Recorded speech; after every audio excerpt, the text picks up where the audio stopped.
Abandoned by their children, they discover a buried house. But what was inside? Harold and Dorothy May had lived alone for 3 years, on the small rural property she inherited from her parents. Their children rarely visited, always with excuses about work or commitments in the city.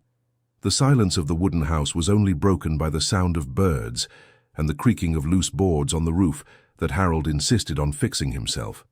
It was during a September morning that Dorothy tripped on a strange depression in the backyard. The spot had always been uneven, but after some heavy rains the ground gave way even more, revealing what looked like the tip of a buried wooden structure. Harold, at 72, felt an energy he hadn't felt in a long time upon seeing it. "Dorothy, come look at this," he called, bending down with difficulty to examine the wood emerging from the earth. "My God, Harold, what do you think this is?" Dorothy approached, wiping her hands on the apron she always wore, even without having much to do in the kitchen for just 2 people. "It looks like a house, woman. A whole house buried here in our yard." Dorothy's eyes shone with a curiosity she hadn't felt in a long time. At 68, she had spent most of the last years taking care of the house and waiting for visits that never came. The discovery awakened something dormant inside her. "Do you think we can clear all this dirt?" she asked, assessing the extent of the depression. "Of course we can," Harold replied with the stubborn pride he'd carried since youth. "I don't need anyone's help. Never have." This pride was the same that kept him from calling their children when he needed something, the same that made him refuse help from neighbors when the fence broke or the roof leaked. Dorothy knew this stubbornness well, but this time she saw it as a virtue. They would do this alone, as they had done everything in life. The next morning, Harold woke before sunrise and was already in the yard with 2 old shovels he found in the shed. Dorothy appeared minutes later with a bucket and gardening gloves she hadn't used in years. "Let's take it easy," she said, worried about her husband's excessive enthusiasm. "We're not 20 anymore." "Don't say that, woman. I still have strength in my arms." The work began slowly. With each shovelful, more details of the structure appeared. It was indeed a small house, with wooden walls that seemed well built. The window Dorothy had seen first turned out to be intact, with glass still in place, just clouded by moisture and accumulated dirt. "How does a whole house get buried like this?" Dorothy asked, stopping to wipe sweat from her brow. "Must have been a landslide a long time ago, or maybe someone buried it on purpose." The idea that someone would have buried a house on purpose intrigued them both. Why would anyone do that? And more importantly, why on their land? Dear listener, if you're enjoying the story, please take a moment to like and especially subscribe to the channel. It really helps us who are just starting out. Now continuing. After 2 hours of work, they managed to expose a good portion of the front wall. The wood was surprisingly well preserved, just darkened by time and moisture. Harold knocked on the wall and heard the hollow sound indicating there was interior space. "There's something inside, Dorothy." "Do you think we should open it?" "It's our land. If there's anything here, it's ours by right." They continued digging around the structure, discovering the house was larger than they imagined. It was at least 3 meters wide by 4 long. It was a simple but solid construction. The nearest neighbor, Mr. Walter, appeared at the fence separating the properties when he heard the sound of the shovels. "Hey, Harold, what are you guys doing over there?" "We found a house buried here in the backyard," replied Harold without stopping digging. "A buried house? What do you mean?" "Come see for yourself." Walter jumped the low fence and approached, incredulous. When he saw the structure, his jaw dropped in astonishment. "Good heavens, how did this end up here?" "That's what we want to know," said Dorothy. "You've never heard of anything like this?" "Never. I've lived here for 40 years and I've never seen anything like it. Do you guys want help?" "No need, Mr. Walter," Harold replied quickly. "We can handle it." Walter made a face that showed he knew it was no use insisting. He had known Harold for decades and knew of his excessive pride, but he stayed there watching for a few more minutes, fascinated by the discovery. "Well, if you change your mind, just call. And be careful, okay? You're not kids anymore." After Walter left, Dorothy looked at Harold with an expression he hadn't seen in a long time. It was determination mixed with hope. "You know something, Harold. It's been a long time since I've felt useful like this. The kids grew up, they left, and we've just been here waiting for time to pass. But this is different. It's like we've found a purpose. Harold stopped digging and looked at his wife. She was right. Ever since the kids stopped visiting, ever since retirement came and there was no more farm work to occupy his days, he had felt useless. This discovery brought back the feeling that he could still accomplish something important. It's true, Dorothy. And who knows? Maybe we'll find something of value in there. Something we can leave for the kids. The mention of their children brought a moment of sadness to Dorothy's eyes. It had been 6 months since Patricia, their oldest daughter, had shown up. She always said she was too busy with work in the city, 2 hours away. Dennis, their middle son, called from time to time, but he also rarely visited. And Karen, the youngest, who lived in New York, only showed up at Christmas, if that. They're not even going to believe it when they hear about this, said Dorothy, trying to hide the hurt in her voice. Then let's surprise them. When we finish excavating everything, then we'll tell them. They worked until noon, stopping only for a quick snack in the kitchen. Dorothy made ham sandwiches, and they brewed strong coffee as they liked. During the meal, they planned how they would continue the work. We need to be more strategic, said Dorothy. Let's open an entrance first to see what's inside, then we'll dig all around it. Good idea. And we need to buy a good flashlight. It must be dark in there. In the afternoon, they focused on cleaning around the door, which was completely buried. It was more delicate work, as they needed to be careful not to damage the wood. Harold used a small garden trowel, while Dorothy swept the loose dirt with an old brush. When they finally managed to expose the doorknob, Dorothy felt a chill in her stomach. It was real. There really was a complete house buried on their property, and they were about to open it for the first time in who knows how many years. "Ready?" asked Harold, his hand on the doorknob. "Ready." The door creaked loudly as Harold forced it. It was stiff from the dampness, but it opened. A smell of mold and damp earth came from inside. With the flashlight they had bought in town, they illuminated the interior space.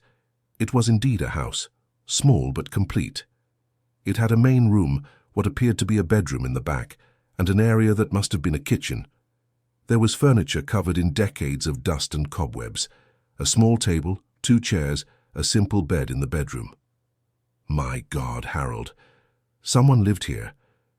They entered carefully, testing the floorboards before putting their full weight on them. The structure seemed solid, despite everything. On the wall of the main room, there was a blurry picture. Dorothy passed her hand over the surface, cleaning the accumulated dirt. It was an old black and white photograph of a family. A man, a woman, and 2 small children. All dressed in clothes from decades past, posing seriously for the camera, as was customary at the time. Who could these people be? Dorothy asked. I have no idea, but they must have been the owners of this place. On the table, beneath a thick layer of dust, there were some papers. Harold picked them up carefully, fearing they might fall apart. Some were very deteriorated, but others could still be read. Look at this, Dorothy. They're documents. Looks like a land deed. A deed? Of our land? I don't know. It's very hard to read. We need to take this home and examine it properly. They gathered all the papers they found, along with the photograph of the mysterious family. There were also some personal items, a pocket watch that had stopped long ago, some old coins, and what appeared to be a leather-bound diary, also very damaged. When they left the buried house, it was already getting dark. They had spent the entire day digging and exploring, and their bodies felt every minute of the 70-some years they carried, but their eyes shone with renewed energy. Tomorrow we'll continue, said Harold. I want to dig all around to see the full size of this house. And we need to study these papers. There might be something important there. That night, after their usual simple dinner, they sat at the kitchen table with a magnifying glass that Dorothy used for sewing and tried to decipher the found documents. Most were very deteriorated, but some passages were legible. Here's a name written, Sebastian Henderson, said Dorothy, pointing to a line on a document that appeared to be an old deed. Sebastian Henderson. That name sounds familiar, murmured Harold. Familiar how? I don't know, I have the feeling I've heard it somewhere. Dorothy continued examining the papers. On another document she managed to read a date, 1952. Harold, look at this.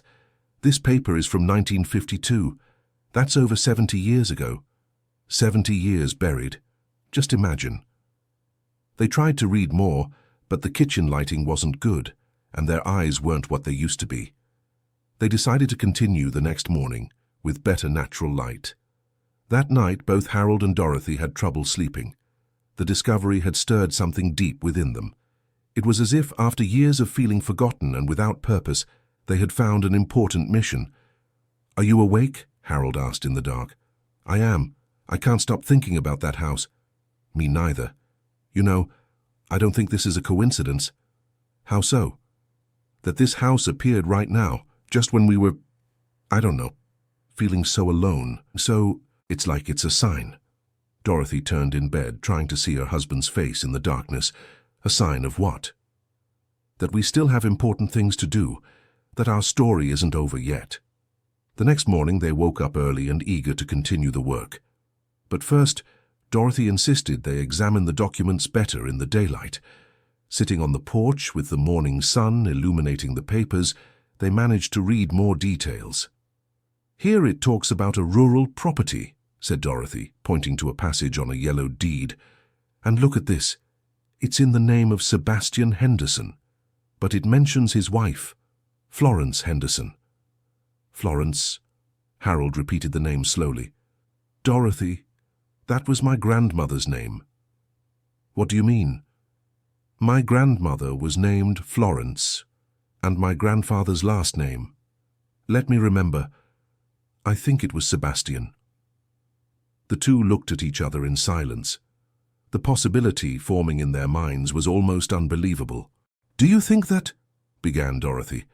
"I don't know, it might just be a coincidence. Sebastian and Florence are common names." But Harold's heart was racing. He knew little about his grandparents' history. His father had always been reserved about the past, and whenever he asked about his paternal grandparents, he received vague answers. He only knew they had lost their land when he was very young, and that his grandfather had left in search of work in another region, never to return. "We need to keep investigating," said Dorothy. "Let's go back inside and look for more things." They spent the morning excavating around the house, exposing more walls, and discovering that the structure was even larger than they had initially calculated. It had not only the living room and bedroom they saw on the first day, but also a small pantry in the back, and what seemed to have been a small workshop or studio. "This house was built to last," observed Harold, admiring the quality of the construction. Whoever built it knew what they were doing. In the pantry, they found more objects, old preserve cans, some kitchen utensils, and a wooden box that immediately caught Dorothy's attention. "Harold, come look at this." The box was well preserved, protected from moisture by being on a high shelf. When they opened it, they found more photographs, these better preserved than the first. "Look at this," said Dorothy, picking up a photo of a young man next to a woman. "This man in the photo looks like you." Harold held the photo with trembling hands. Indeed, there was a striking resemblance. The shape of the face, the way of smiling, even the posture. And here something is written on the back. Dorothy turned the photograph over. "Sebastian and Florence, 1951. The silence that followed was charged with emotion. Harold had to sit in an old chair they found there, feeling his legs weak. "Dorothy, these are my grandparents." "Are you sure? Look at this photo. It's just like my father when he was young. And this man, it's as if it were me 50 years ago." Tears began to stream down Harold's face. During 72 years of life, he had grown up believing his grandfather had abandoned the family. His father always said that old Sebastian had left one day in search of work and never returned, leaving his wife and young son in poverty. "But if they lived here," began Dorothy, trying to understand. "I don't know, Dorothy, none of this makes sense. Why did my father never tell me they had a house here? And why was it buried?" They continued examining the contents of the box. There were more photographs, some yellowed letters, and a small notebook with notes. Dorothy tried to read some of the letters, but the ink was very faded.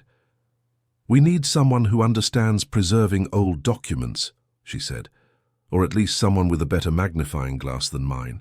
Let's take everything home and examine it carefully." They spent the rest of the day organizing the objects found in the buried house.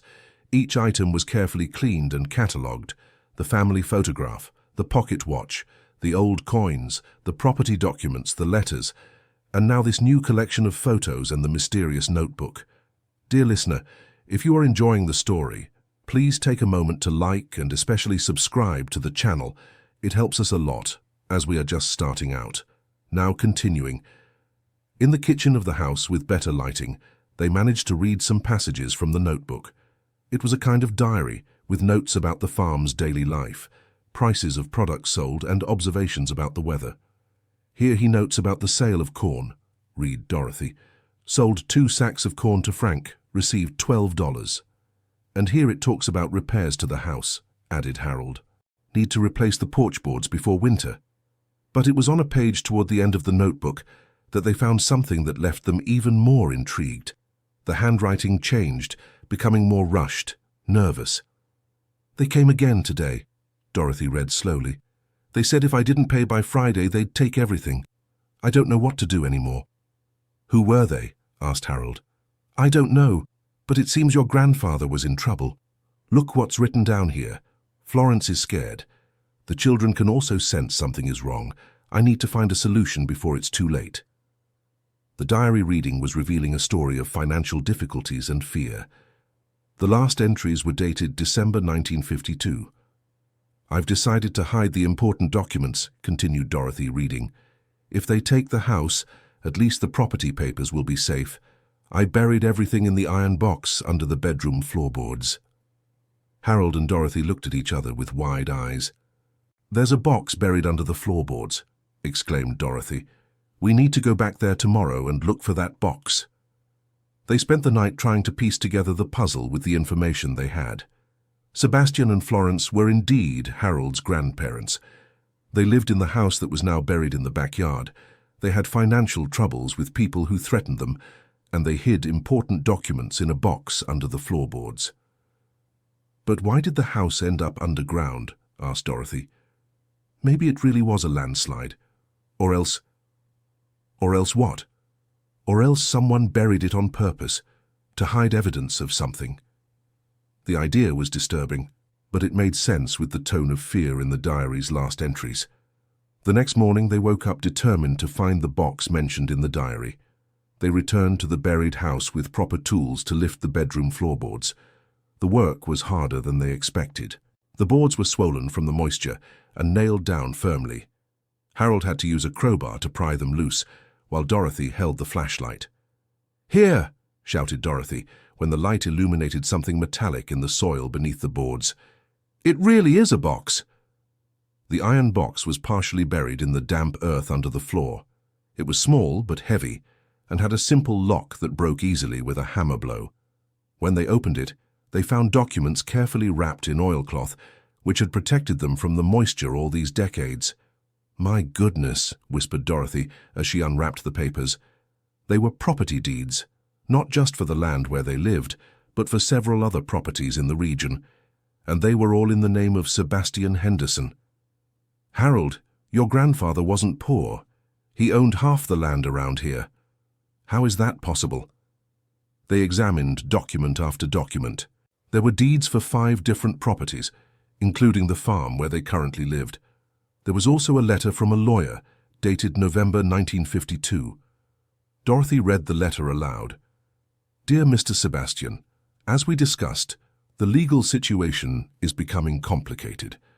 The creditors are pressuring the judge, and I fear the properties may be seized this very month. I suggest you find a way to protect at least the original documents, as these will prove your legitimate ownership when we manage to reverse the situation in the higher courts. Stay strong. Sincerely, Dr. Emmanuel Richardson." "So that's it," said Harold, beginning to understand. "My grandfather was being pursued by creditors. He hid the documents to protect them. But why did he never come back to get them? We don't know yet. Maybe something happened to him."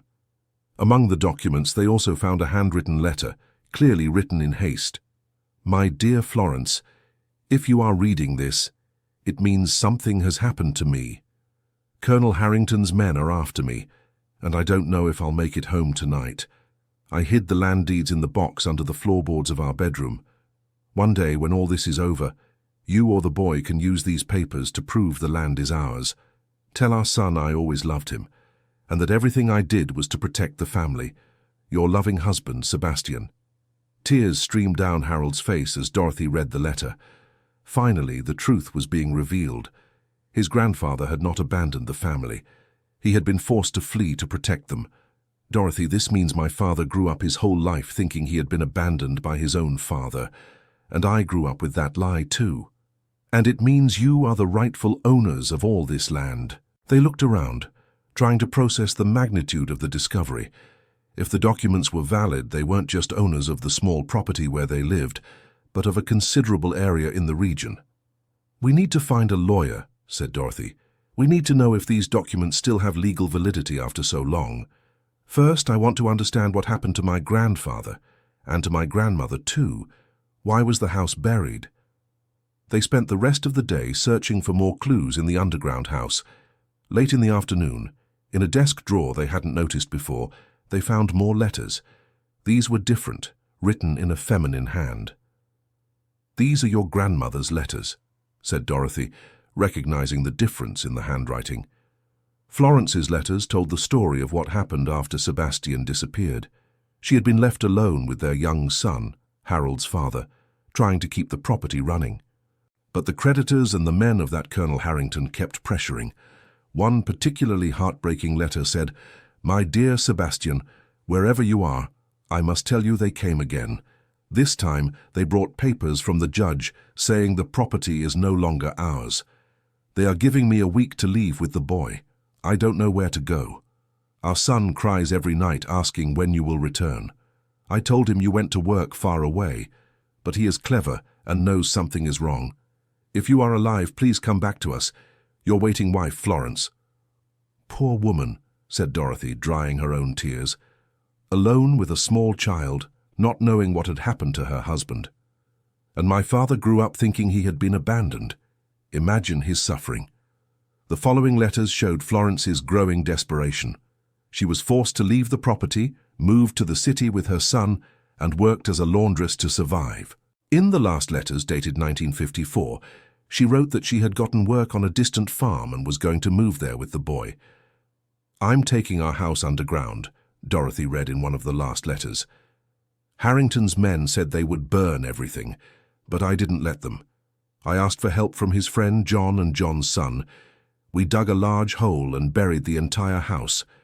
One day when you return, or when our son grows up, they can find everything just as we left it. It is our history, Sebastian. I won't let them destroy our history." "So that's it," exclaimed Harold. "My grandmother buried the house to protect it from being destroyed. What a courageous woman. She protected everything for you. And my father never knew. He never came back here to find out." Now they understood the whole story. Sebastian had been forced to flee because of debts and threats. Florence had been left alone, lost the property legally but unjustly, and then buried the house to preserve the memories and important documents. She and her son moved away and never returned. "Harold, your father probably never knew he could come back here," said Dorothy. "He must have thought they had truly lost everything. And now, after more than 70 years, we've found the truth." They fell silent for a moment, processing all the emotions. The discovery of the buried house had turned into a journey of family discovery that would change everything. "We need to tell the boys," said Dorothy, referring to their sons. "We do. They'll be astonished. And we need to decide what to do with this information, with these documents." Harold looked around the small buried house, imagining what it must have been like when his grandmother made the desperate decision to hide it beneath the earth. He imagined the courage she must have needed, the love for her family that motivated her. "You know something, Dorothy? I think my grandmother knew that someday someone would find this. She left everything neatly organized, protected, as if she knew the family would come home. And you did come home. The two of you bought this land without knowing it already belonged to the family. It was true. They had bought the property from Florence's heirs 15 years ago when they retired and decided to leave the city. They never imagined they were just returning to their ancestors' land. That night, they arranged all the documents and photographs on the kitchen table. It was like assembling a puzzle of family history. Each piece revealed more details about the lives of Sebastian and Florence. "Tomorrow I'll go into town to speak with a lawyer," said Harold. "I want to know if these documents are still worth anything. And I'll call Patricia. She needs to know this story." The mention of their daughter brought a pang of sadness to Dorothy's heart. It had been so long since they had a proper conversation. Patricia was always busy, always in a hurry. Would she even be interested in the story of her great-grandparents? "Do you think she'll care?" asked Dorothy. "How could she not care? It's her family's history." But Dorothy knew her daughter. Patricia was 45, worked at a big company in the city, was always chasing promotions and goals. On the rare occasions she visited her parents, she grew impatient with conversations about the past. She always says she doesn't like old history, that the future is what's important. But this is different, Dorothy. This isn't just history. It's the present, too. This land could be worth a lot of money nowadays. It was true. The region had developed a lot in recent years. Rural properties near the city were increasing in value, especially those with potential for subdivisions or tourist development. "Do you think we should tell them about the money?" asked Dorothy. "What do you mean?" "Well, if these properties are really ours, we're going to become rich. Will the kids be interested in us because of the money or because of the history?" It was a legitimate concern. In recent years, the distance from their children had hurt both of them deeply. And now, discovering they might have considerable assets, made Dorothy fear the children would return for the wrong reasons. "Let's tell the story first," decided Harold. "The money is a consequence. What's important is that they know where they came from." The next morning, Dorothy gathered her courage and called Patricia. Her daughter answered on the third ring, but her voice sounded impatient from the hello. "Hi, honey. How are you?" "Hi, Mom. I'm fine, but I'm rushing. I have a meeting in 10 minutes. Did something happen?" No. I mean, yes. Something did happen, but it's not bad. It's a discovery your father and I made." "What kind of discovery?" "It's hard to explain over the phone, Patricia. Can't you come here this weekend? It's about the family history, about your great-grandparents." There was a pause on the other end of the line.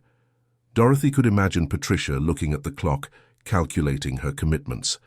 "Mom, you know I've been very busy. Can't you just tell me over the phone?" "Honey, we found a house buried here in the backyard, a whole house. And we discovered it belonged to your father's parents. There are documents, photographs, the whole family history." "A buried house? What do you mean?" "That's exactly it. And there's more. Your great-grandfather owned several properties here in the region. We found the original documents." Now Patricia seemed more interested. "Property deeds?" "Mum, that could be important. Those lands could be worth money nowadays." Dorothy's heart tightened. Her daughter's first reaction was about money, not about the family history, but she tried to hold on to hope. "That's why I want you to come. You need to see all this with your own eyes." "All right. I'll try to stop by on Saturday, but I can't stay long." "Thank you, honey. It will be important to have you here." After hanging up, Dorothy kept thinking about the conversation. Patricia was coming, but Dorothy knew it was more out of interest in the possible financial implications than curiosity about the family history. "So?" asked Harold, who had heard the conversation. "She's coming on Saturday, but..." "But what?" "Nothing. We'll see how it goes." Harold went into town that morning to talk to a lawyer. He chose Dr. Charles, a professional he knew by sight and who had a reputation for being honest. "Mr. Harold," said the lawyer after examining some of the documents, "these papers look authentic, and if they really are, you have a very interesting case." "How so?" "Well, if your grandfather was indeed the legitimate owner of these lands and was forced to leave them under illegal pressure, there is a possibility of reclaiming the property, even after so much time. But it's been over 70 years. Yes, but there are legal precedents for cases of dispossession, especially if we can prove there was coercion or fraud in the original process. The lawyer explained that it would be necessary to do detailed research in the county clerk's offices of the region, check the old records, and possibly file a property claim lawsuit. It's a process that could take years, Dr. Charles warned, and there's no guarantee of success, but it's worth investigating. And how much would this investigation cost? For now, nothing. I agree to do the initial research at no cost, because I'm curious about the case. If we find solid evidence, then we'll talk about fees. Harold returned home excited by the conversation. There was a real possibility of recovering the family lands, but more important than that, he was discovering the truth about his grandfather. "Does the lawyer think it's possible?" asked Dorothy. "He's going to investigate. He said it might take time, but it's worth trying." "And the money?" "For now, he won't charge anything, only if it yields results." They spent the next few days continuing to explore the buried house. Each day they discovered new details about the life of Sebastian and Florence. In the attic of the house, which was partially collapsed, they found more photographs and some personal items. "Look at this," said Dorothy, holding an old porcelain doll. "It must have belonged to one of their daughters." "Daughter? But my father was an only child. Maybe they had other children who didn't survive. It was common back then." The idea saddened Harold. He imagined his grandmother losing children, dealing with poverty, and then with her husband's disappearance. Her life had been much harder than he had ever imagined. On Thursday, 2 days before Patricia's promised visit, they received an unexpected visitor. It was Mr. Walter, the neighbor, but this time he wasn't alone. "Harold, Dorothy," he said, looking a little embarrassed. "I came here with my daughter Rebecca. She's a history professor at the university, and when I told her about the buried house, she became very interested." Rebecca was a woman of about 40, with glasses and an academic way of speaking. She introduced herself cordially and explained her area of specialization. "I study the rural history of the Pennsylvania interior," she said. "Cases like yours are very important for understanding the land concentration processes that happened last century." "Do you think our discovery is important?" asked Dorothy. "Very important, both from a historical and a personal point of view. You have here a rare record of how small families lost their properties to large landowners through political and economic pressure." Rebecca explained that she had studied similar cases in the region, where small landowners were forced to sell or abandon their lands through intimidating tactics. "This Colonel Harrington, who appears in your documents, was a known figure in the region. He accumulated thousands of acres using questionable methods." "So my grandfather wasn't the only one?" asked Harold. "Far from it. Dozens of families went through the same situation. The difference is that you have preserved documentation. That's almost a miracle." Rebecca offered to help with the historical research, connecting the family's story with the broader context of the region. She had access to university archives and contacts in record offices that could speed up the investigation. "If you allow me, I would like to document this discovery. It's a unique case of family historical preservation." Harold and Dorothy were flattered by the academic interest, but also a little worried. "We don't want this to turn into a circus," said Harold. "Of course not. Everything would be done with great respect and discretion, and you would have total control over what is disclosed or not." They decided to accept Rebecca's help, especially because she seemed genuinely interested in the history, not just the possible financial implications. On Friday, the day before Patricia's visit, Dorothy prepared the house with special care. She cleaned everything, prepared her daughter's room, and organized all the documents and photographs into a presentation that told the story clearly and chronologically. "You're nervous," observed Harold. "I am. It's been so long since she's been here. And now, with this whole story—" "Everything will be fine, dear. She'll be impressed." But Dorothy felt a tightness in her chest. For years she had tried to keep in close contact with the children, but they always seemed too busy, too interested in their own lives to care about their parents. Now, with the discovery of the land and the possibility of money involved, she feared the children's renewed interest was purely material. "Harold, if Patricia is only interested in the money, my heart will be broken." "Don't think like that. She's our daughter, Of course she'll be interested in the family history. Saturday arrived with a cloudy sky, and Dorothy woke up with a headache from the tension. Patricia had promised to arrive mid-morning, and Dorothy spent the whole morning looking out the window, waiting to see her daughter's car coming up the dirt road. At noon, they finally saw the dust raised by an approaching car. Patricia arrived driving her silver sedan, which seemed out of place in the rural landscape. She got out of the car, looking around with an expression that mixed nostalgia and haste. "Hi, Dad." "Hi, Mum," she said, giving quick hugs to both. "Sweetheart, I'm so glad you came," said Dorothy, holding her daughter's hands a little longer than usual. "So, where is this mysterious house you found?" Harold and Dorothy led Patricia to the backyard, where the excavation had revealed the entire structure of the buried house. Their daughter stopped and stared, impressed. "My God, it really is an entire house." "Want to go inside?" asked Harold. They descended into the interior of the buried house.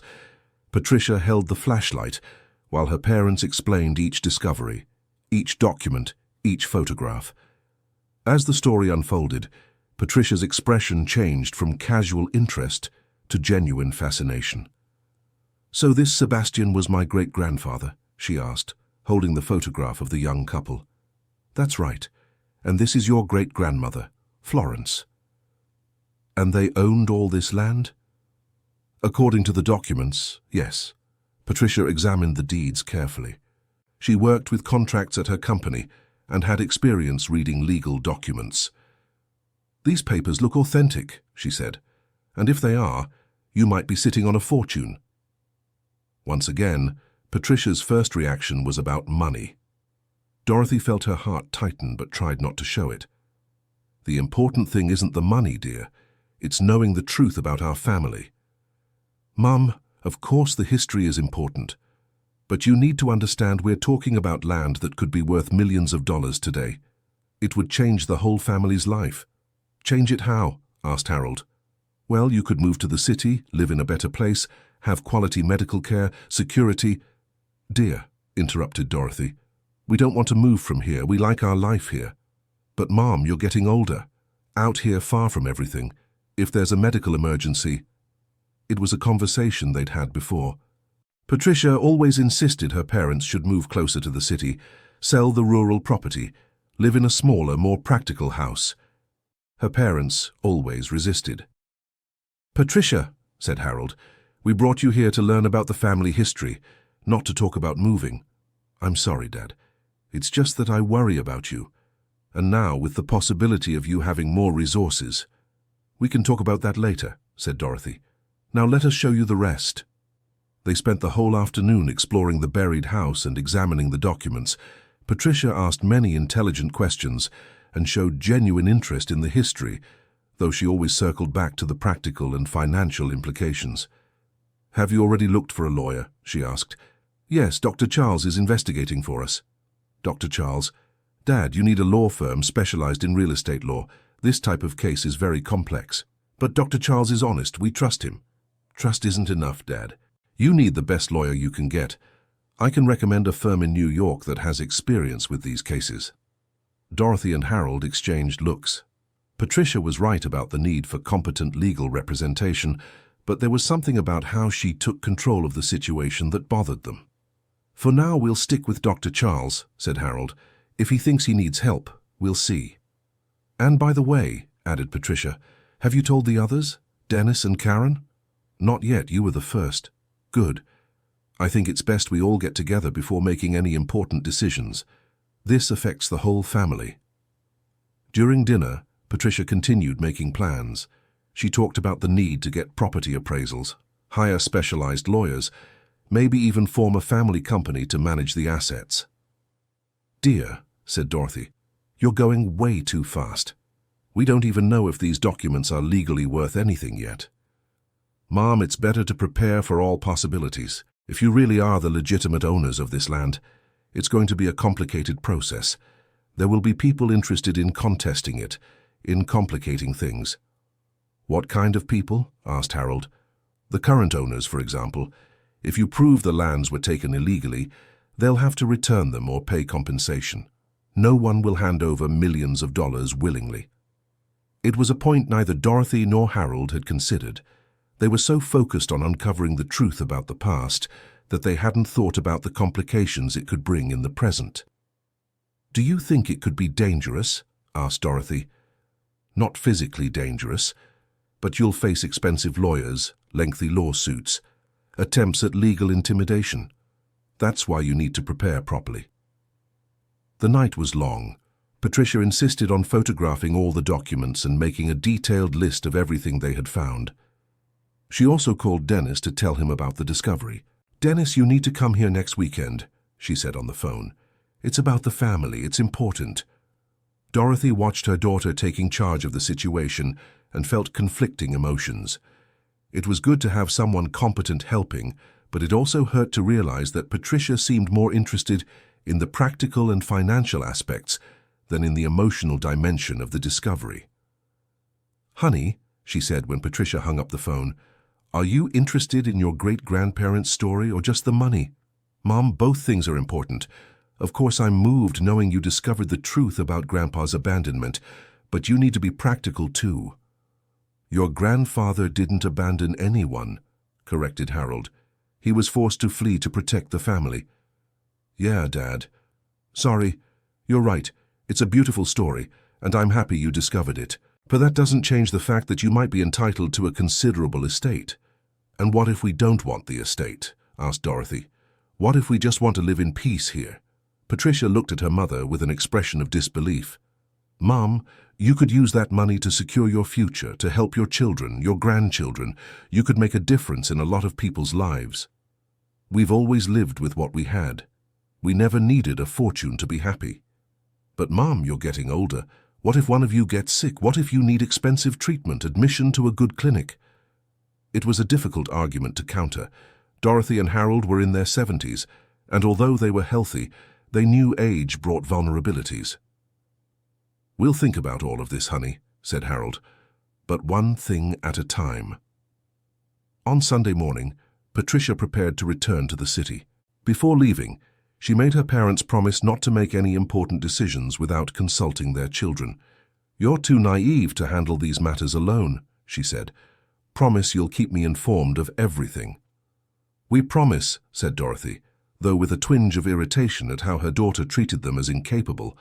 After Patricia left, Dorothy and Harold sat on the porch, processing the visit. "What did you think?" asked Harold. "I don't know. It's good that she's interested, but it seems like she only thinks about the money. That's it, and the way she assumes we don't know how to handle our own affairs." "She's always been like that, Dorothy. Since she was little, she always wanted to be in charge of everything.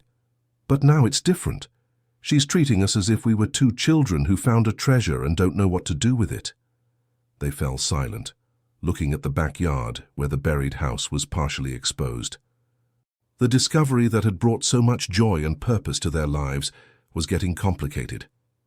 "Do you think we did the right thing telling her?" asked Dorothy. "Of course we did. She's our daughter. She had a right to know." "But what if the others react the same way? What if they're all only interested in the money? We don't know yet. Let's see how Dennis will react." Dennis arrived the following Thursday, driving a used pickup truck and bringing his wife Linda and their 15-year-old son Bobby. Unlike Patricia, Dennis seemed more relaxed, less interested in taking control of the situation. "Dad, Mom," he said, giving warm hugs. "Patricia told me everything over the phone, but I want to see it with my own eyes." Dennis worked at a mechanic's shop in town and had always maintained a closer relationship with his parents. He visited more frequently and genuinely seemed to enjoy rural life. "Uncle Harold," said Bobby excitedly, "is it true you found a buried house with treasures?" "They're not treasures, my grandson," laughed Harold. "They're old documents and photographs." "But Aunt Patricia said it could be worth a lot of money." "It might be, son, but the important thing is the stories we found." Linda, who had always been more reserved, was fascinated by the old photographs. "Mrs. Dorothy, what an incredible story. Imagine the courage your mother-in-law must have had to bury the entire house." "That's right, Linda. A very brave woman." They spent the afternoon exploring the buried house. Dennis asked many questions about the construction, admiring the quality of the work. "Whoever built this knew what they were doing," he said. Look how perfect the joints are, and the wood is still good after being buried for so long. Your great-grandfather was a carpenter too, besides being a farmer, explained Harold. From what we discovered in the documents. So it runs in the family, laughed Dennis. I've always liked working with my hands. Dennis's reaction was completely different from Patricia's.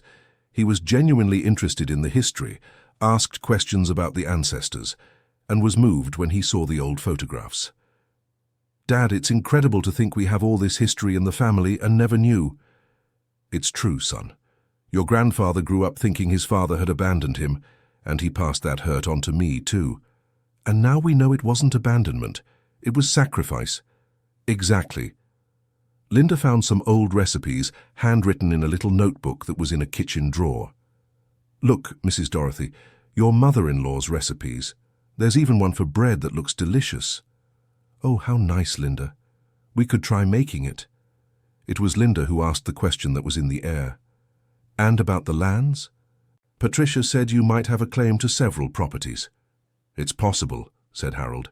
The lawyer is investigating. And do you want to recover these lands? Asked Dennis. We don't know yet, son.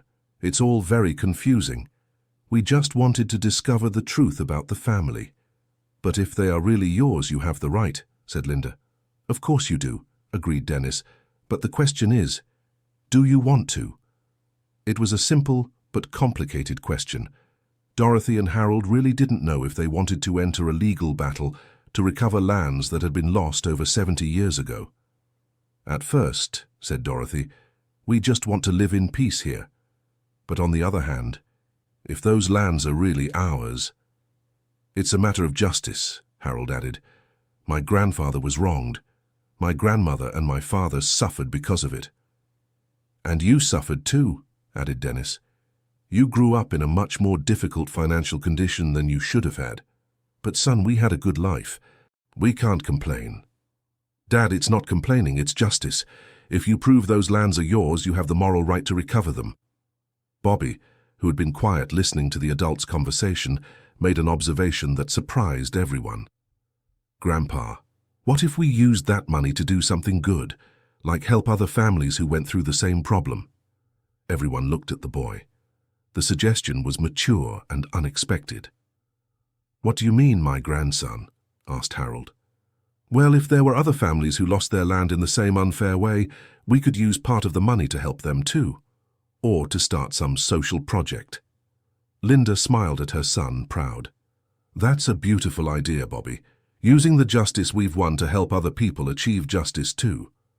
The grandson's suggestion brought a new perspective to Dorothy and Harold. Perhaps there was a way to seek their rights that wasn't purely for personal gain. You know something, said Dorothy. The teacher, Rebecca, Mr. Walter's daughter, said there were many families in the region who went through the same situation as ours. So it would be a way to honor our great-grandfather's memory, said Dennis. Use his struggle to help other families. They spent the rest of the afternoon talking about possibilities. Dennis proved to be much more balanced than Patricia, interested both in the history and the practical implications, but without the urgency and excessive control his sister had shown. Are you going to tell Karen? Asked Dennis. We will. She's the only one who doesn't know yet. She's going to go crazy, laughed Dennis. You know how dramatic she is. Karen really was dramatic. The youngest daughter, 40 years old, worked as a nurse in New York and had the most intense personality of the 3 children. When she got emotional, she got completely emotional. When she got angry, it was a storm. Do you think she'll want to come here? Asked Dorothy. Of course she will, said Linda. Karen would never miss something like this. The problem is she has a tight schedule at the hospital, said Dennis. But I think she'll manage. That night, Dorothy called Karen. As expected, the reaction was intense. Mom, what do you mean you found a buried house? It's true, honey. A whole house, with old documents and photographs. And they're from our great-grandparents. The great-grandparents we never knew anything about. That's right, the whole story is here. Mom, I need to come there immediately, but I'm covering extra shifts because Fern had a baby. Could it be next weekend? Of course, honey, we'll wait. And Mum, Patricia called me talking about land and money. Is it true?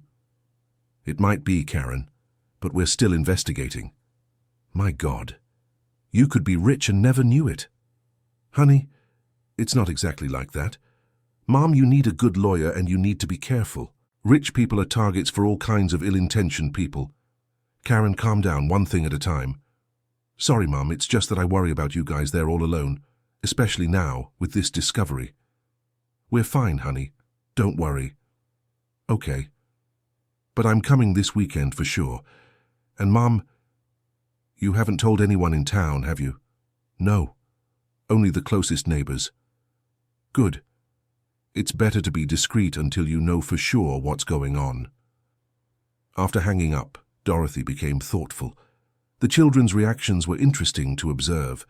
Patricia, practical and controlling, focused on the legal and financial aspects. Dennis, balanced and genuinely interested in the family history. And Karen, dramatic and worried, but also focused on the money. The three of them are so different, she commented to Harold. Yeah, but deep down, they all care about us, each in their own way. That's true. It's just that what? It's just that I feel this discovery is changing how they look at us, as if we suddenly became important. Dorothy, we've always been important. They just forgot that a little. Is that it? Or are they more interested now because there might be money involved? Don't think like that, woman, they are our children. But Dorothy couldn't shake the feeling that something had changed in the family dynamic. For years, they had been the elderly parents living in the countryside who called their busy children in the city, who waited for visits that rarely happened. Now, suddenly, everyone wanted to come visit. Everyone had an opinion on what they should do. The following week, Dr. Charles called with news about the research. Mr. Harold, I found some interesting things in the county clerk's offices in the region. I need you to come here so we can talk in person. Good or bad? Asked Harold. A bit of both. It's complex. Harold went to the city the next day, taking Dorothy along. Doctor, Charles received them in his office with a stack of papers on the desk. Well, I'll get straight to the point, said the lawyer. I managed to trace the history of the properties that appear in your documents. The good news is, the documents are authentic. Your grandfather really was the owner of all that land. And the bad news? Asked Dorothy. The bad news is, the legal situation is complicated. Some of the lands were sold legally by the creditors after your grandfather disappeared. Others were occupied and later regularized by adverse possession, and others are still in the name of the old creditors' heirs. Does that mean we have no right to anything? Asked Harold. Not necessarily. It means each property has a different legal status. Some you may have a real chance of recovering, others not. Dr. Charles showed a map of the region with the properties marked in different colors. Green are the properties you have a good chance of recovering. Yellow are the questionable ones. Red are the ones that are already beyond recovery. Dorothy counted the green properties on the map. There were 3, including one that bordered the land where they lived. And what are these green ones worth nowadays? She asked. It's hard to calculate without a professional appraisal, but we're talking about several hundred acres in a valuable area. Millions of dollars for sure. Harold and Dorothy looked at each other. Millions of dollars. It was an amount they had never imagined possessing. And what do we need to do to get these lands? Asked Harold. File lawsuits. It will be a long, expensive and complicated process. The current owners will contest it. They'll hire expensive lawyers. They'll try to delay everything. How long could it take? Years, perhaps a decade or more. And how much will it cost? Well, that's where I have a proposal for you. I agree to work on a contingency fee basis. I don't charge anything up front, but if we win, I keep 20% of what we manage to recover. It was a tempting proposal, but also a frightening one. 20% of millions was still a lot of money, but it meant Dr. Charles truly believed in their chances of success. We need to talk to our children before deciding, said Dorothy. Of course, but don't take too long. The more time passes, the harder it becomes to prove your rights. Dear listener, if you're enjoying the story, please take a moment to leave a like and especially subscribe to the channel. It helps us a lot as we're just starting out, now continuing. On the way back home, Dorothy and Harold were silent, processing the information. The discovery of the buried house had turned into a real possibility of recovering the family fortune lost decades ago. "What do you think?" asked Dorothy. "I don't know. It's a lot to process." "Millions of dollars, Harold. We never even dreamed of that." "Exactly. And now I'm not sure I want to dream." "What do you mean?" "Dorothy, we're in our 70s. What do we need millions of dollars for? We've always lived well with what we had." "But think of our children, our grandchildren. We could secure their future. Or we could complicate everyone's life. You saw how Patricia got when she heard about the possibility of money. And what if this drives our children even further away from us?" "What do you mean, drives away?" "If they start to see us as a source of inheritance instead of as parents, if they start fighting among themselves over the division of the money." Dorothy understood her husband's concern. They had seen many families fall apart because of inheritance. Siblings who stopped speaking, children who sued parents, disputes that lasted decades. "But Harold, if these lands are really ours—" "I know, Dorothy. It's a matter of justice. My grandfather was wronged, my grandmother suffered. My father grew up in poverty because of an injustice. Then we have to fight. Maybe. But carefully. And making it very clear to our children that whatever happens, they are still our children, not our heirs." On Friday, Karen arrived for the promised weekend. Unlike her siblings, she came alone and was clearly emotionally distressed. "Mom, Dad," she said, hugging them both tightly, "I haven't been able to stop thinking about this story since you told me." Karen had always been the most emotional of the children. She cried easily, got emotional during movies, threw herself intensely into everything she did. Her reaction to the discovery of the buried house was typical of her personality. "I dreamed about great-grandmother Florence every night this week," she said. "I imagine her suffering, alone with her small son, not knowing what had happened to her husband." "It was very difficult indeed, honey," said Dorothy. "We read the letters she wrote. You can feel the despair. And to think we never knew anything about this story. Grandpa never said a thing." "Your grandfather grew up thinking he had been abandoned," explained Harold. "He carried that hurt his whole life." "How sad, Dad. And now we find out it wasn't abandonment, it was love. Great-grandfather sacrificed himself to protect the family." Karen wanted to see everything. The buried house, the documents, the photographs, the letters. She was moved by every detail, cried while reading Florence's letters, and marveled at the old photographs. "Dad, can I digitize these photos? I want to show them to my kids when they come to visit me." "Of course, honey."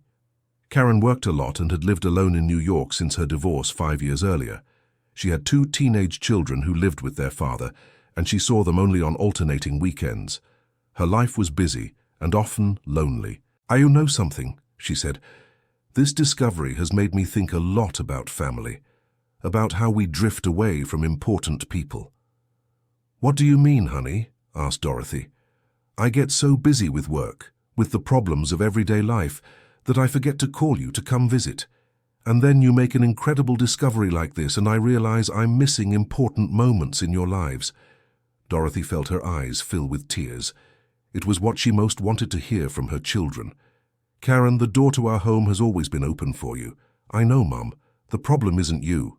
It's us, the children, who have drifted away." During dinner, Karen asked many questions about her parents' plans regarding the lands. "Are you going to file the lawsuit to recover the properties?"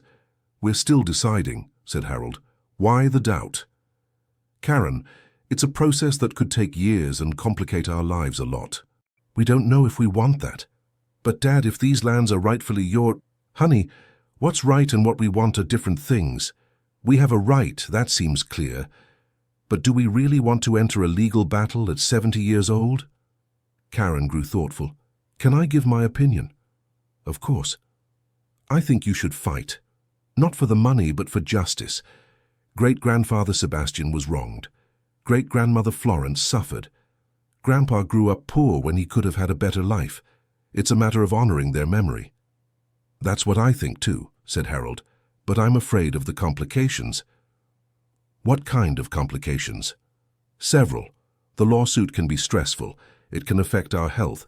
It can cause problems in the family. Does problems in the family like what? Dorothy and Harold exchanged a look. They didn't want to say directly that they were worried about their children's reactions to the money, but Karen noticed. "You're afraid we're only interested in the money, is that it?" "A little," admitted Dorothy. "Mom, I understand the concern, and you're right to have that concern. Money really can complicate family relationships." "So you think we shouldn't fight for the land?"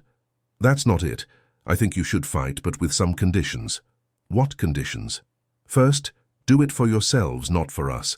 If you manage to recover the land, use the money to improve your own lives, to have security in your old age, to fulfill dreams you've always had." "And second?"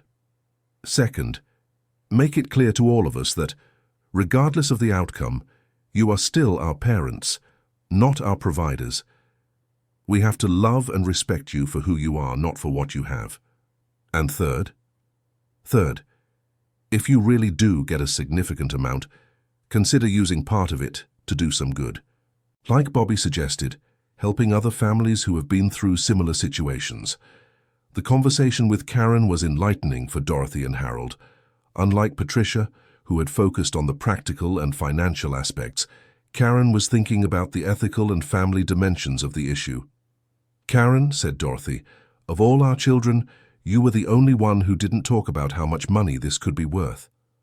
"Mom, of course I know it could be worth a lot, but that's not what matters to me."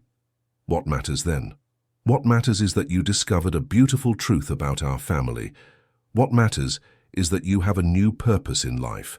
What matters is that this discovery gave us an opportunity to become closer to each other." "How so?" "Well, when was the last time the three of us kids came to visit you on consecutive weekends? When was the last time the whole family got together to talk about something important?"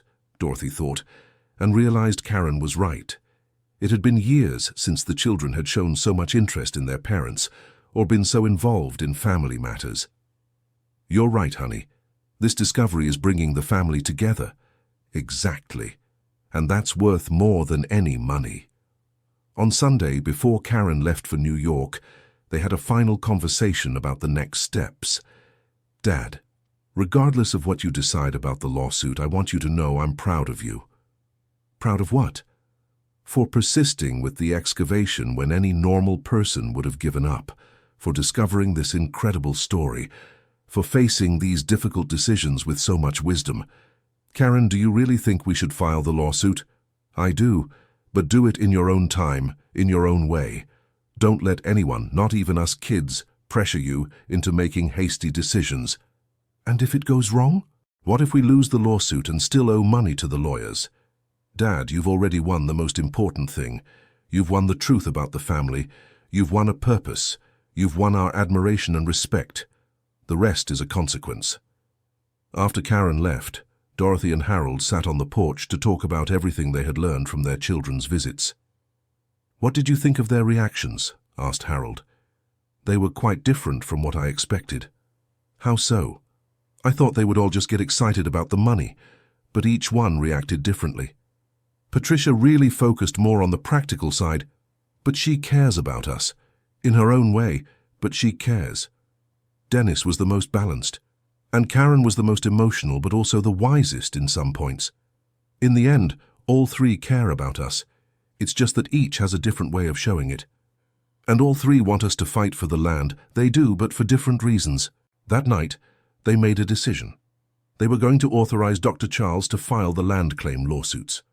But they were going to do it for the right reasons, for justice, to honor the memory of their ancestors, and to give purpose to the final years of their lives. "Harold, if we get this money, we need to use it wisely." "How so?" "First, we ensure our security in old age, medical treatments, a comfortable life, financial security. That's obvious. Second, we help our children and grandchildren, but without spoiling anyone. Education for the grandchildren, some help for the children if they need it, but not a life of luxury they haven't earned." "I agree." "And third, we use part of the money to do some good, like Karen and Bobby suggested." "Like what?" "I don't know yet. Maybe help other families who lost their land unjustly, or create a foundation to preserve the history of the region, or support social projects here in the community. I like that. It would be a way to honor my grandfather and grandmother. On Monday, they called Dr. Charles and gave authorization to start the legal proceedings. The lawyer was excited and promised to begin immediately with the initial petitions. Mr. Harold, I'll be honest with you. This is the most interesting case I've ever taken in my life, and I believe we have a real chance of success. Doctor, we just want everything done properly, with honesty and justice. You can trust me, and I'll keep you informed of every step of the process. In the following weeks, Dorothy and Harold's life changed completely. The discovery of the buried house, which had started as a curiosity of bored retirees, turned into a complex legal matter that attracted attention from various people. Dr. Charles hired a specialized historian to help document the case. Professor Rebecca offered to do academic research on the situation. Some neighbors began to remember old stories their parents told about the lands in the region. "Mr. Harold," said Mr. Walter one afternoon, "my father always said these lands here once belonged to a man named Sebastian, but I never connected the dots." "Really?" "My father used to tell that this Sebastian was a good man, a hard worker, who helped everyone in the neighborhood, and that one day he suddenly disappeared, and no one ever knew why." "Do you think your father actually knew my grandfather personally?" "Yes, he did. They were the same age. My father always spoke highly of Sebastian." These side discoveries kept confirming the story that Dorothy and Harold had pieced together through the documents and letters. Sebastian really had been a respected figure in the community, and his disappearance had been a mystery to everyone. Dr. Charles was optimistic about the progress of the lawsuits. He had managed to locate descendants of some witnesses from that time, and was building a solid case based on historical documents and testimonies. "The strategy is to prove there was coercion and fraud in the process of confiscating the lands," he explained. "If we can demonstrate that, the court can order restitution or compensation. But not everything was good news. The current owners of the disputed lands had hired an expensive law firm from New York to defend them, and they began spreading rumors in the region about outsiders trying to take land from hard-working people. "Mr. Harold," said John one afternoon, "there are people in town saying you're trying to steal other people's land." "Steal? We're just trying to recover what belonged to my grandfather. I know that, but some people don't know the whole story, and the other side's lawyers are spreading that you are opportunists." The situation was getting tense in the community. Some people supported Dorothy and Harold, especially the older ones who remembered stories about Sebastian, but others sided with the current owners, who were influential figures in the region. "Harold," said Dorothy one night, "did we make the right choice?" "What do you mean?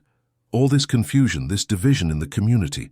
We always lived in peace here, and now—" "Dorothy, we didn't do anything wrong. We are fighting for our rights." "I know. But sometimes I wonder if all this stress is worth it.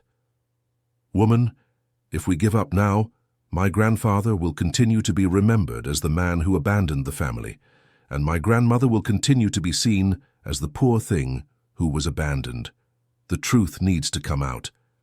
Dorothy knew her husband was right, but the stress was affecting them both. Harold was having trouble sleeping, and she began to have frequent headaches. It was at that moment they received an unexpected call. It was from a journalist at a regional newspaper who had learned about the story through the teacher, Rebecca. "Mrs. Dorothy, I would like to do a story about your discovery. It's a fascinating story, and it could help in your fight for justice." "I don't know," said Dorothy. "We don't really like being in the spotlight. But Mrs. Dorothy, you have a beautiful story to tell, and it could inspire other families who have been through similar situations. We need to talk to our children before deciding." "Of course, but don't take too long. Stories like this lose their timeliness quickly." That night, Dorothy called her 3 children to consult them about the newspaper story. The reactions were predictable. Patricia was cautious. "Mom, it could be dangerous. If you're in the newspaper, you'll attract attention from people with bad intentions, and your opponents in the lawsuit could use it against you." Dennis was in favor. "Mom, I think it's a good idea." "Good. It could help you get support from the community, And it's a beautiful story that deserves to be told. Karen was emotional. Mom, imagine how many families might be in the same situation and don't know it. Your story could help other people. And now? Asked Harold after Dorothy reported the conversations. 2 in favor, 1 against. Harold, what do you think? I think we should tell our story. We've always lived honestly. We have nothing to hide. Then let's call the journalist. The story came out in the regional newspaper the following week, with the headline, "Elderly Couple Discovers Buried House and Fights to Recover Family Land." The report told the whole story, from the casual discovery of the buried structure to the legal battle that was underway. The repercussion was immediate and intense. The house phone wouldn't stop ringing. Some called to offer support, others to criticize. Curious visitors showed up at the property, forcing Dorothy and Harold to put up a sign at the entrance, asking people to respect their privacy. But the story also brought positive consequences. Other families from the region got in touch reporting similar situations. An 80-year-old lady called saying her father had lost land to the same Colonel Harrington mentioned in Sebastian's documents. "Mrs. Dorothy," she said, "my father always said he was robbed by Harrington. But we never had proof. Now seeing your story, I'm thinking of investigating too." Dr. Charles got excited about these connections. "Mr. Harold, this is turning into a much bigger case than we imagined. If we can prove a pattern of fraudulent behavior by this Harrington, we strengthen our case considerably." But the exposure also brought pressures. The opponent's lawyers increased the aggressiveness in their petitions, trying to disqualify the evidence and question the authenticity of the documents. "They're nervous," said Dr. Charles. "That's a good sign. It means they know we have a strong case." 3 months after the legal proceedings began, Dorothy and Harold received an unexpected offer. The lawyers for the current owners offered an out-of-court settlement. "They're offering a compensation of $2 million, said Dr. Charles. "In return, you drop all claims to the lands." It was a considerable sum, more money than Dorothy and Harold had ever imagined owning, but it was also much less than the lands were really worth. "Doctor, does this mean they know we're right?" asked Harold. "Probably. No one offers $2 million if they aren't worried about the outcome of the lawsuit." "And do you think we should accept?" "That's your decision. $2 million is guaranteed money in hand. If we continue with the lawsuit, we could win much more, but we could also lose everything." Dorothy and Harold asked for a few days to think. They consulted their children, talked with friends, prayed a lot. Patricia was emphatic. "Mom, accept it. $2 million is a lot of money. You'll be rich and free from the stress of the lawsuit." Dennis was more cautious. "Dad, if they're offering $2 million, it's because they know they could lose much more. But you're the ones who have to decide if you want to keep fighting." Karen was philosophical. "Mom, the question isn't whether you should accept or not. The question is, have you already gotten what you wanted when you started this fight?" "What do you mean, Karen?" asked Dorothy.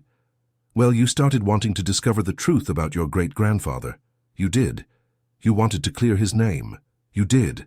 You wanted to feel useful and have a purpose. You did. The money is a consequence, not the goal." Karen's observation was profound. Indeed, Dorothy and Harold's initial goals had been achieved. The discovery of the buried house had brought purpose to their lives, revealed the truth about Sebastian, and even brought the family closer. "Karen is right," Dorothy said to Harold. "We've already won the most important thing." "It's true. But on the other hand, accepting their offer might seem like we're validating the injustice they did to my grandfather. Or it might seem like we're wise enough to know when to stop fighting." It was a difficult decision, which took several nights of conversation. In the end, they decided to accept the settlement offer, not for the $2 million itself, but because they realized the fight had fulfilled its main purpose. "Dr. Charles," said Harold, "accept their offer, but with one condition." "What condition?" "That they publicly acknowledge that my grandfather was the legitimate original owner of the lands. I don't just want the money. I want the truth to be recognized. I'll negotiate that." The opposing lawyers initially resisted the condition, but ultimately accepted it. The final agreement included the $2 million in compensation and a public statement acknowledging that Sebastian Henderson had been unjustly stripped of his properties. "We did it, Dorothy. said Harold on the day the agreement was signed. "My grandfather had his name cleared after more than 70 years.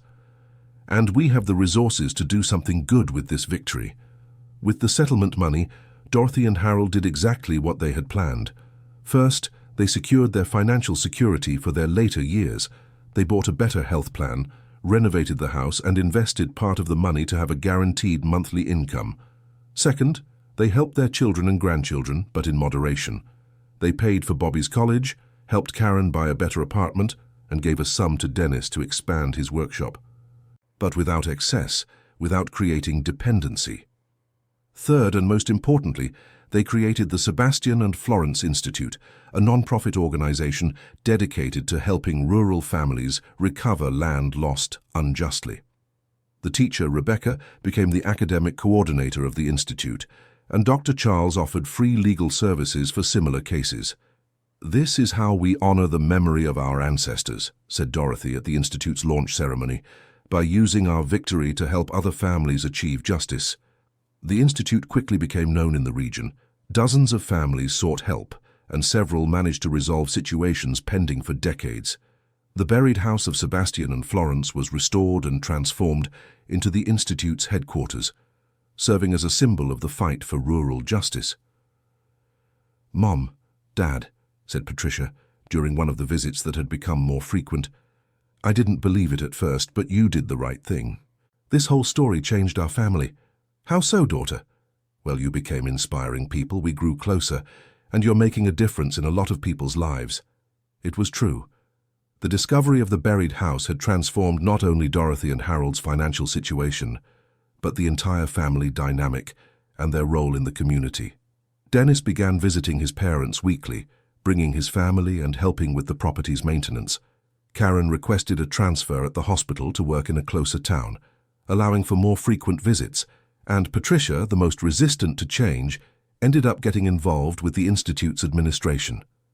"You know something," Harold said to Dorothy one afternoon, as they watched visitors exploring the restored house of Sebastian and Florence.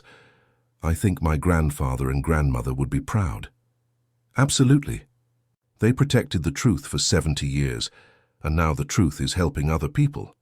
And we, who were feeling useless and forgotten, discovered we still had a lot to contribute." 2 years after the initial discovery, Dorothy and Harold were respected figures in the region.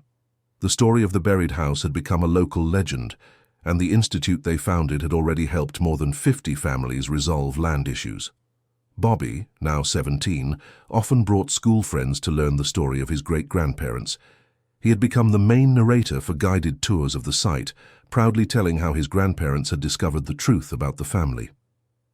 "Grandpa," he said one afternoon, "did you know our story is being used in the school's history classes?" "How so, my grandson?" "The teacher uses our story to explain the processes of land concentration last century. She says you are an example of how justice can prevail even after a long time." "That's good, Bobby. It's important for young people to know these stories. And, Grandpa, I've decided what I want to study in college." "What?" "History. I want to specialize in rural history, like Teacher Rebecca. I want to help other families discover their truths." Harold felt his eyes fill with tears. His grandson had found inspiration in the family's story and wanted to continue the work started by his grandparents. "Your great-grandfather and great-grandmother would be very proud, my grandson. I hope I can do for other families what you did for ours." That night, Dorothy and Harold sat on the porch as they did every night, but now with a sense of completeness they hadn't felt in years. "Harold, do you regret anything about this whole journey?" "No, Dorothy. And you?" "No, too. It was the best thing that happened to us in recent years. Who would have thought a depression in the backyard would change our lives so much?" "It wasn't the depression that changed, Harold. It was our willingness to investigate, to not give up, to seek the truth." "That's true. We could have ignored that wood that appeared on the land, or we could have given up when it became difficult to excavate, or we could have put the documents in a drawer and forgotten about them. But we didn't do any of that. We persisted, and we discovered we still had so much to give to life." They fell silent, listening to the sounds of the night in the countryside. In the distance, they could see the lights of the small town where the institute operated, helping other families find their buried truths. "Dorothy, there's something I never told you." "What?" "Before we discovered the house, I sometimes thought our lives were already over, that we were just waiting for time to pass. I thought that sometimes too. But now I know that wasn't true. We had so much more story to live. And so much more to give to others too." "Exactly. We discovered that age isn't a limit for doing important things." Dorothy took her husband's hand, intertwining their fingers as they had for more than 40 years of marriage. "Harold, if you could go back in time and choose not to find the buried house, would you?" "Never. And you?" "Never too. Even with all the problems, all the stress, all the complications, it was worth it." "Why?" "Because we discovered who we really are. We discovered our strength, our capacity to fight for justice, our ability to unite the family. And we discovered our story wasn't over. It had just begun a new chapter." 3 years after the discovery of the buried house, the Sebastian and Florence Institute had become a national reference in the recovery of rural lands lost unjustly. Dorothy and Harold, now 75 years old, were regularly invited to give talks and conferences on rural justice and the preservation of family history. The buried house, completely restored, received hundreds of visitors each month. University students came to do research, families came seeking inspiration, and tourists came to learn the extraordinary story of the couple who didn't give up on seeking the truth. "Mrs. Dorothy," said a visitor one afternoon, "can you tell me what it was like when you opened the door of the house for the first time?" Dorothy smiled, remembering that moment 3 years prior.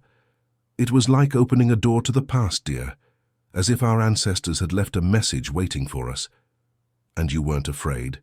"I was, but curiosity was greater than fear."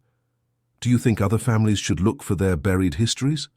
"I do, yes, not necessarily under the ground, but buried in time, in silences, in unresolved hurts.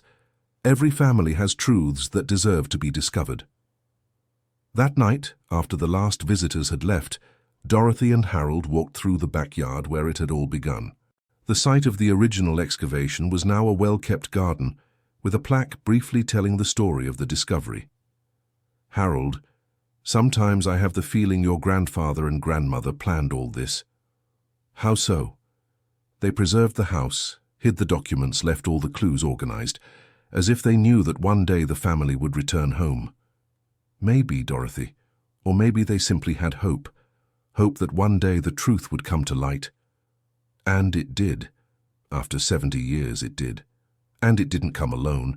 It came accompanied by justice, by purpose, by family unity. "Harold, do you think we'll live to see other important discoveries from the Institute?" "I hope so.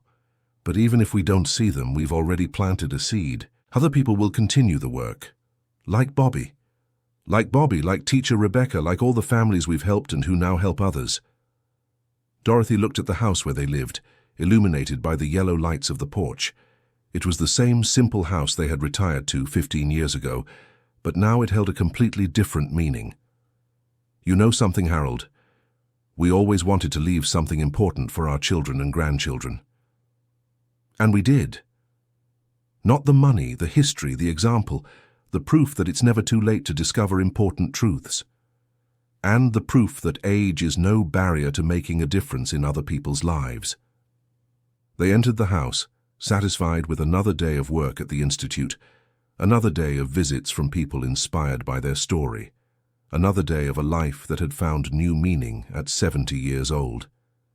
In the kitchen, Dorothy prepared the evening tea, as she always did. Harold organized the Institute's papers, answered some emails, and checked the schedule for the next day. "Tomorrow that family from Pennsylvania is coming," he said. "The one that lost their land in the 60s.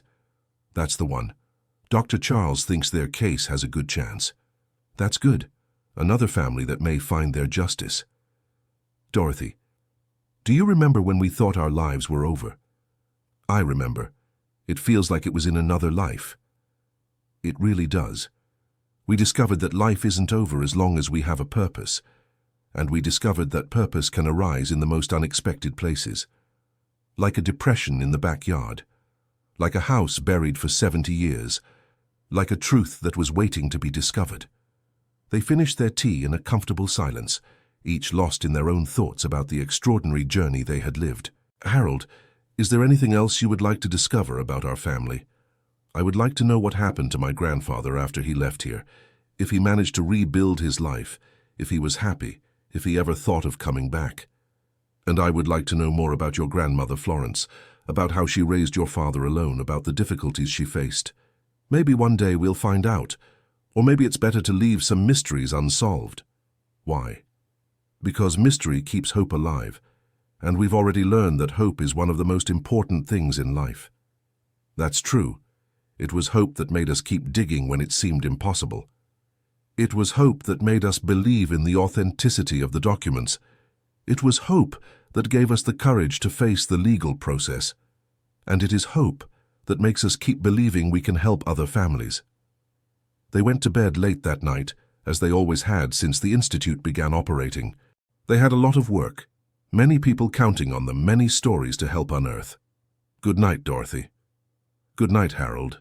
Thank you. Thank you for what? For joining me on this crazy adventure, for not giving up when it got hard, for believing in the importance of our discovery. I'm the one who should thank you, woman. You stumbled upon that depression and changed our lives forever. We changed our lives together. That's true, as we've always done everything. Together. And as we'll keep doing until the end. Until the end. They fell asleep that night with a sense of duty fulfilled, but also with the excitement of those who know they still have much to accomplish. The discovery of the buried house had been only the beginning of a new phase of their lives, a phase dedicated to justice, truth, and helping others. In the next room, on a shelf they had assembled especially for it, were organized all the original documents found in Sebastian and Florence's house. The photographs, the letters, the deeds, the diary, everything carefully preserved for future generations. And in the backyard, illuminated by a soft light that stayed on all night, the restored house of Sebastian and Florence remained as a testament that buried truths can wait decades to be discovered, but when they are found by determined people, they can change not only their lives, but the lives of many others as well. The story of the buried house had become legend in the region, but more importantly, it had become a source of hope for hundreds of families who discovered that it is never too late to seek justice, never too late to uncover important truths, and never too late to give new purpose and meaning to one's own life. Dorothy and Harold, from retirees forgotten by their children, had transformed into symbols of perseverance and justice. And it had all started with a stumble over a depression in the yard, and the decision not to ignore that piece of wood that appeared in the dirt after the rain. Because sometimes life's greatest discoveries are literally beneath our feet, waiting only for us to have enough curiosity to dig and enough courage not to give up when the work gets hard. End of story. And you, dear listener, what did you think of this story of discovery and perseverance? Do you believe Dorothy and Harold made the right decisions? Do you know a similar story in your family or community? Share your experiences in the comments. We would love to hear your stories too. And don't forget to leave your like and subscribe to the channel for more moving stories like this one. Thank you for your company on this journey.